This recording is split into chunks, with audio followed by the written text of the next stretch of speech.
Hello, and welcome to Ahead of the Curve, where we help beginners in the world of trading card games.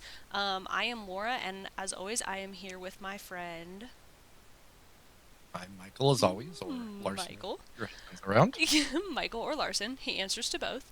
Um, I do. both Michael and I'll give you a little intro that we usually drop at the beginning of our videos. We are both new to the world of trading card games.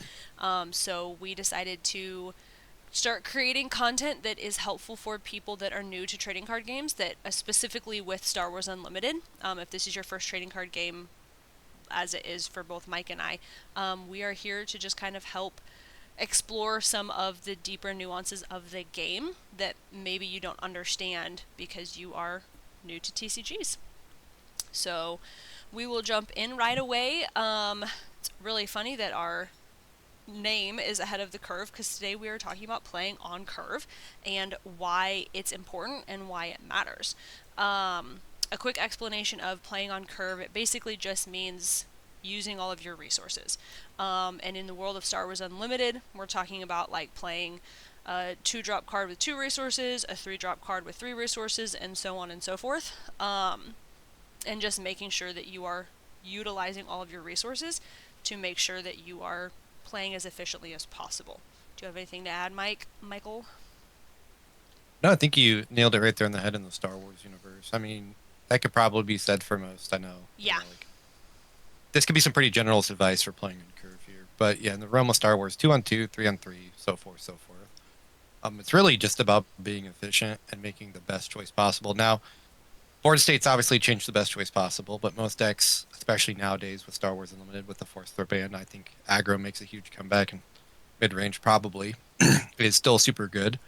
But 2-on-2, 3-on-3, 4-on-4, Yep. and then you're starting to start getting some more difficult decisions. But yeah, that's Yeah. typically what you want to be doing. That's kind of the basics of it. We've got here some information on playing on curve and why does this matter.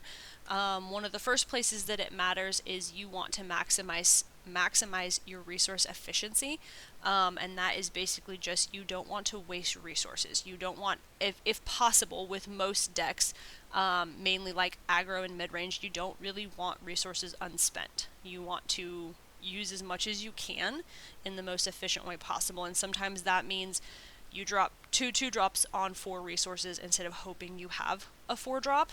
Um, Trying to get as much out of your deck as possible is one of the important things. Yeah, absolutely. And like Laura said, this can be different for every deck. Sabine wants to drop a 2-drop on turn one, Yep. but like CAD, the new CAD TT deck that I've seen running around, it's like a bunch of 1-drops. It wants to drop 2 1-drops turn one with the Underworld tag. Yep. So it can look different for different decks, but the idea is really just maximizing resource efficiency by spinning all available. Yep. Well, and when you are maximizing your resources, you are able to maintain tempo. And that's kind of like dropping the biggest possible threat each turn forces your opponent to react. So, like, I think when we were chatting about this video, you had talked about was it Kanan? Um, that is just like In it's, Yaris? yeah, 4-drop? yeah. It's just a big Yeah, yeah, body, and yeah. It's like, if you're go able ahead. to get that out, you're kind of forcing your opponent to have to respond to that because it is such a good card on 4-drop. He just does so many good things. Yeah, it's about, especially in like this also stems from a place of playing on initiative as well, specifically in the Kanan realm. Playing Kanan on 4 is just forcing your opponent to essentially have takedown in hand or Yep. claim to hope to have takedown, and then you're throwing them off curve, Yep. and that helps you maintain that tempo. I, Yeah. I often don't see people claim against Kanan, but I remember when Hera was kind of a meme deck in set one, and everyone was playing Spectres. If you could have like Sabine into a reasonable 3-drop like Rebel Fleet Lieutenant on turn two into Kanan, and you're swinging with Kanan that next turn on 5 resources and milling Yep. 2 and healing, whatever the resource, like it's just so good. It's really good. So Yeah.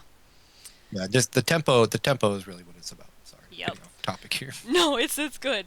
Maintaining tempo also helps smooth out pressure. So staying on curve keeps your board relevant, and keeps all of your threats as strong as possible to counter any threats that your opponent might place out.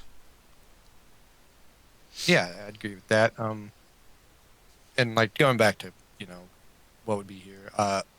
I'll bring up Sabine on this pressure for smoothing out pressure.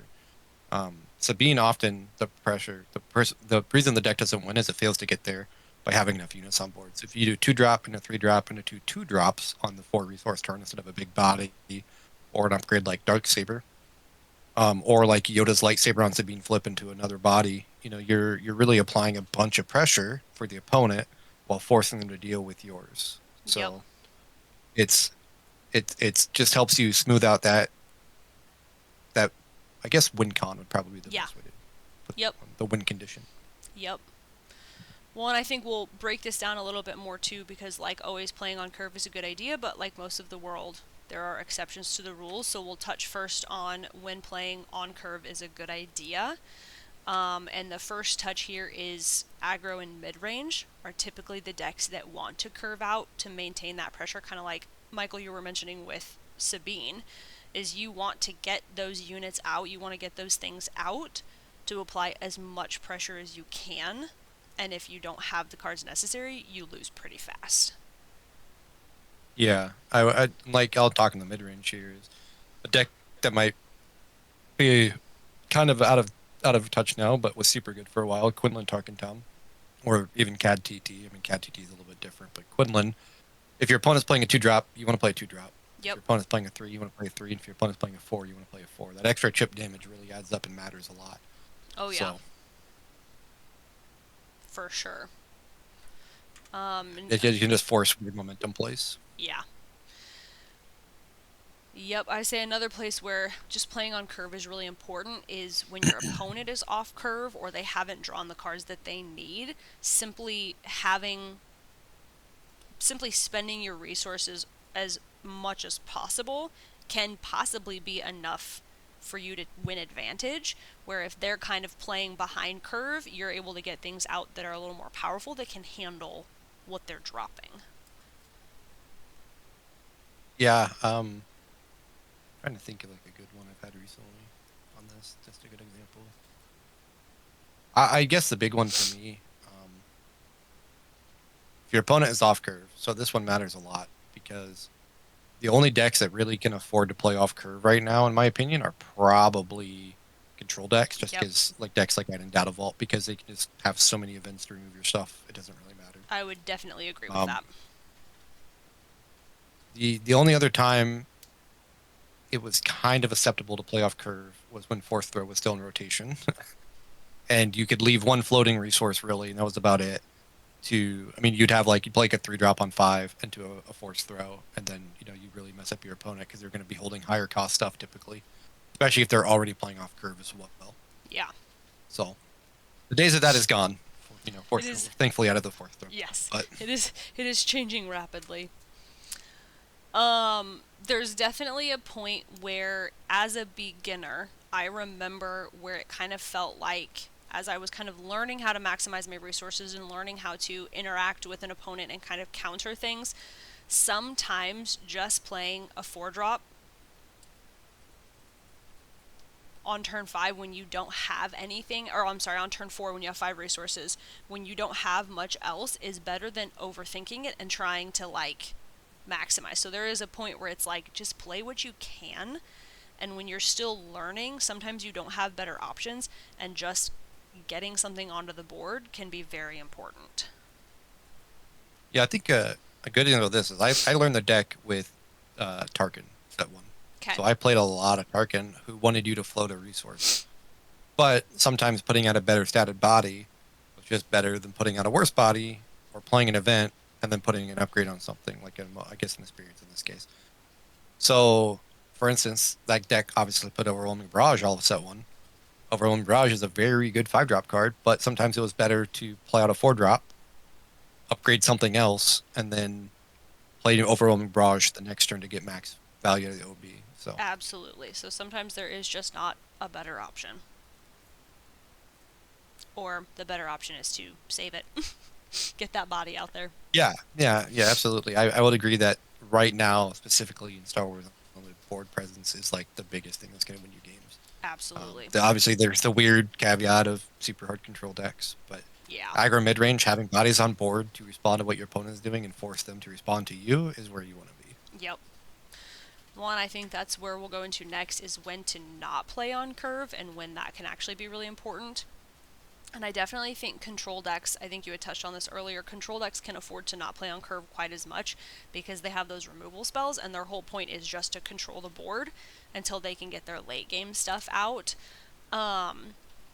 So oftentimes, like with this first point, oftentimes a control deck is going to react to an opponent as opposed to pushing damage. So when you're like, there are a number of times I played Krennic ECL when he first came out, and there were a lot of times where when I would start with my 6 cards, if I didn't have a turn 1 play, but I had a Power of the Dark Side in hand, I would be fine with that, and I would just not play anything turn 1, claim initiative, and immediately Power of the Dark Side and take out their unit. And so sometimes there is a point where reacting and taking out the threat can be way stronger than hoping for a turn 1 play. At least that was my experience with Krennic. Yeah, I mean, like another good example here would be if you're playing against a Green Villainy deck and they drop big dev, 10 drop, 10/10 dev, and it smacks you once and you die, but you don't have an answer for it. Well, you have an answer for it, maybe coming next, or it's there because you already had to play the card or something. Claiming there could be really good to kill it so you don't just take the 10 to base and lose. Absolutely. Exactly like Laura said, playing next numbered cards sometimes just get you killed. And Yeah. it will absolutely happen. It happened to me so much my first 6 months playing this game. So many times. Yeah. Yeah. Well, and I think this is an interesting one too. Having a setup for a combo play can be really important. So sometimes waiting a turn, kind of like with Overwhelming Barrage, there are some times where you might have a stronger unit you can get out and then save that Overwhelming Barrage for like an upgrade and then the OB to try to push more damage as opposed to just playing it because you have it. Just kind of having that synergy set up to do more damage with the combo. Yeah, I mean, actually, you brought up a good example of this. There are a lot of times I also played Krennic ECL, so that one was a really fun deck. Excuse me there. If you deployed Krennic but didn't have Steadfast Battalion in hand, but you drew Steadfast Battalion on 6, and you're going to miss one resource play here, but ECLing out Steadfast was like the thing to do all of set 1. Absolutely. And so missing one resource didn't kill that deck. And ultimately, Steadfast was a tempo play that also just removed something and did damage to base. So it was like a 3-for-1. Yep. Yeah, so playing that and leaving one resource live can be very good. Yeah. Well, and this is something where I feel like efficiency trade-offs matter. That's like Steadfast is an efficiency trade-off. So sometimes playing a smaller card that is going to like create a Sentinel, or like Steadfast, where if you're going to ECL that in, it'll remove a card and do damage to the base. That is way more important than playing on curve. That can make or break the game sometimes. And this is, I think, where it's really interesting to note that, like, depending on what archetype you're playing really is going to affect how you're handling whether you're playing on curve or not, which I think is actually really cool. Helps kind of make not every deck feel like you're playing the same thing. Yeah, I mean, decks have preferred play patterns for sure. That's something that took me a while to kind of learn. It's like, Yep. what is my... what's the set of cards I have to see or play to win this matchup or Yeah. really get to where I want to go? Yep. But yeah, kind of like you talked about, it makes you not feel like you're playing the same game every time. Can be pretty nice. Yeah. A good example of like efficiency trade-off matters here, specifically for control. If they have, let's say they play something, you kill it with a removal spell, then they play another thing, and you have a power in hand, but don't have enough resources to play it, but you have like 2 floating, and you have a 2-drop in your hand, like something like Pershing. You probably just want to claim here and play the power, because for 3 resources, you're going to kill something that could be worth 5, 6, 7. Yep. It can be really hard to pull off, right? A lot of people play around power, especially nowadays. But it is one of those things like efficiency trade-offs. If you're spending 3 to kill a 5-drop, that's just good for you. Yep. So Absolutely. Well, and then we've got things to weigh each turn. So kind of as we're kind of naturally heading into this direction of each deck plays a little bit different. And each deck is going to play different depending on what your opponent is. So there are things to kind of consider each turn. There's not really like golden rules when it comes to curving, to like playing on curve or paying attention to your resources. But things to weigh each turn, like tempo versus value. Am I trying to win the board right now, or am I holding off for a larger swing later? And that sometimes there are points where even in an aggro deck, there may be points where you have unspent resources, but you know with what I have in my hand, kind of like with the Power of the Dark Side or something like that, it's like if I can just claim, have these resources unspent, and have first play the next phase, it's like that bigger swing could make or break the game. I feel like I got a little rambly there. Oh no, absolutely. I think a good example of this one too, tempo versus value. Since I played a lot of Quinlan, I was bringing this one up. A lot of times, people who play Quinlan just slam Plo Koon on 5, the ambusher, the 5 or the 3/6 that has raid 3 with coordinate. Yeah. But I mean, you can kill 7 health 5-drop leaders with them if you just hold off maybe a turn. Is like one swing of Krennic or an opposing Quinlan going to lose you the game? Probably not. Yeah. Right. So. Yep. If you flip your Quinlan and then they don't flip their leader right away, playing Plo doesn't really do much for you because they're probably going to try to kill it with everything they have. But Yep. so, yeah, so I agree with this one. Like trying to win the board now versus holding off for larger swings is something you have to learn. Yes. And playing on curve helps that. So. Yep. Well, and I think the resource trade is kind of similar, where if I'm playing off curve and see, this is where like I feel like all of this naturally, this conversation kind of comes together, because I feel like this playing off curve and letting me remove something at a better exchange rate, like if you have those 2 resources, you have a 2-drop and you have a Power of the Dark Side, and they have the one big like a 10-drop 10/10 dev, and they don't have any more resources to spend anything, you can pay 3 with a Power of the Dark Side and take out a 10/10 unit. Like that's huge, and if that means resources are unspent, that's okay, because to me that trade-off is so worth it. I mean, yeah, I can't tell you how many times I've played a control deck and killed a big unit with power, and then followed that up with like a 2-drop and had like 4 or 5 floating resources. My cat really wants to be on camera. So worth it. the cat wants to give his opinion on resources here. For everybody, I'll show you here since he keeps coming. This is Boots. He is our love bug. Should he we'll be our ahead of the curve mascot? Maybe. I wouldn't be opposed to that. You got Deku too. You got to show Deku some point. I can't pick him up like you can, though. Like you can pick up your cat. Fair. Yeah. I imagine Deku weighs a little bit more than 10 pounds. Just a little bit more. Just a little bit more. Anyway, from our mascot. Thanks for that, Boots. Thanks for hanging out. Another thing to weigh each turn is your win condition. It's kind of that like aggro versus control. If you're trying to end the game quickly, that curve really matters, but if you're trying to stall and get to your late game, it's a little less important, and I feel like that's the never-ending like aggro versus tempo versus mid-range versus control, and how they all have their own play styles. Yeah, and I'll say a good one here actually for me is I played a lot of Admiral Piet Red for a while, and playing out something like Little Dev on the 6-drop turn if Piet was alive, and getting the value out of that, and spending all 6 of my resources was better to kind of see removal out of my opponent's hand, and then I could do something like salvage and bring it back next turn, and I'd leave 1 floating at that point, but it's worth it. Yep. Because you're just seeing you're trying to draw stuff out. So this is a perfect addition. It's like I had to play Dev to win games, and also use it to kind of like Laura said, draw out removal, because removal is what's going to kill 9 out of 10 decks. So. Yep. Yeah, and then your opponent's turn window is another one, where if you kind of have a prediction of what can they play next turn, if you kind of know what might be coming, sometimes it's better to prepare for that and claim initiative first. And there are a lot of times, like it goes to the win condition, where there are a lot of times where it's like, I have enough units on board that I have lethal, they're almost spent, I can't think of a removal that they have to take out my board, I'm going to claim initiative, because then all I have to do is swing once. So if there's not risk of them playing a sentinel or removing some of my units, Just claiming and leaving all my resources unspent can be a valid option.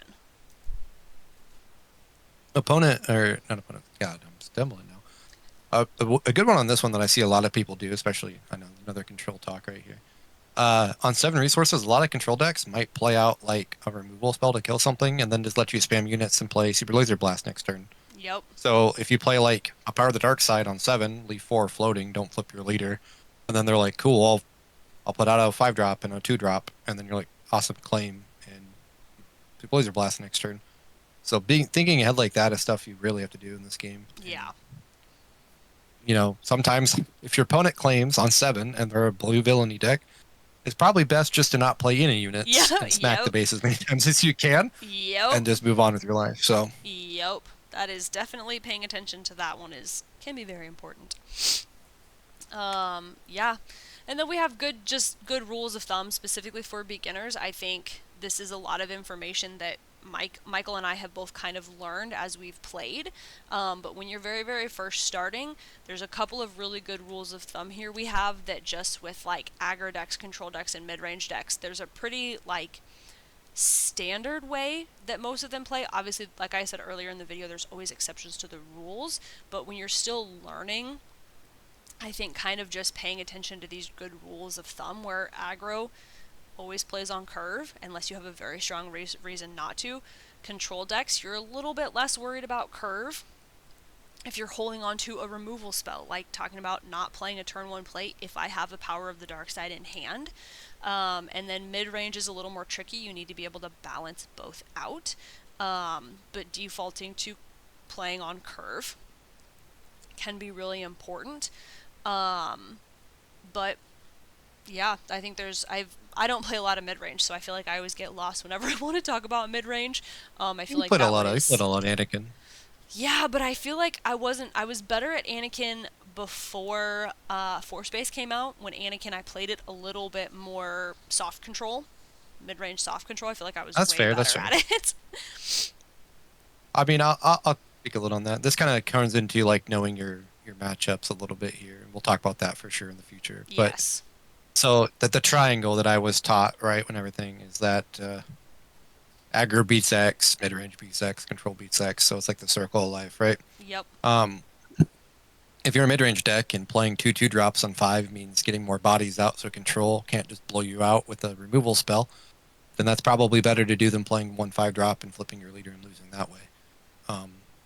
For aggro, if claiming because you have a wrecker in hand on 5 open resources means that you just win the game, then yeah, that's absolutely fine. There's nothing wrong with that. Yep. And control decks, exactly. Like, control decks are just okay to play odd-numbered cards at weird times because it's removal, and that's what they want to do.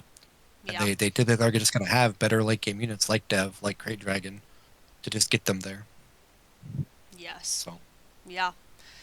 So I think I found a lot of this information that we shared today to be super helpful when I first started playing Star Wars Unlimited, and I hope that a lot of this can be helpful to you guys. Please don't ever hesitate if you have more questions or you want more information than what we shared on the video. Don't hesitate to drop a comment, and either Michael or I will try to drop a comment back and interact with you guys. Yeah, I feel like we did a pretty good job of not rambling there and staying on point. How do you feel about that, Michael? Yeah, no. Pretty good. The cat's keeping me a little bit distracted here, but he's doing all right. No, yeah, I think one of the biggest things in this game is definitely learning to play on curve and what that exactly means for you. So what I mean by that is, it's absolutely okay to play a card that you think is better situational than not maximize your resources, and you have to make that call when you're in the board state because there's just so many complicated board states in this game that it'd be hard to cover everything about that. It'd be but impossible. We hope you learn something. So there's that. Absolutely. So yeah, and I'm sure we will be please, back as always, soon. Yep. As always, comment down below what you guys would like to see next. Thank you, guys. Yes, thanks. We'll see you next time.